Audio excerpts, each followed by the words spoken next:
Inaasahang tatalakayin ang mga pinakahuling hakbang ng China sa West Philippine Sea sa makasaysayang pakikipagpulong ni Pangulong Bongbong Marcos sa Pangulo ng Amerika at Prime Minister ng Japan sa Abril. Pero, gitang Foreign Affairs Department, hindi nakadirekta ang pulong sa anumang bansa. Nakatutok si Marie Zumali.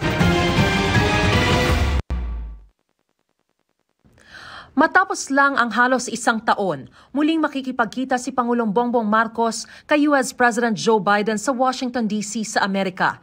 Pero makakasama na nila sa makasaysayang Trilateral Leaders Summit sa April 11 si Japanese Prime Minister Kishida Fumio. Ang pulong ng tatlong leader makabubuti raw sa Southeast Asia ayon sa Pangulo nang makipagkita sa kanya ang bagong Japanese Ambassador to the Philippines kahapon.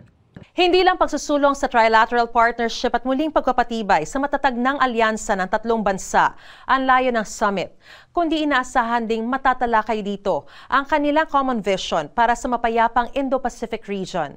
Ang tanong, matatalakay rin ba rito ang mga pinakasariwang panghaharas ng China sa ating mga barko sa West Philippine Sea? Yes, I think we can expect a discussion on the recent incidents. We can expect an alignment of views among the three countries on the recent incidents in the West Philippine Sea. Our three leaders are expected to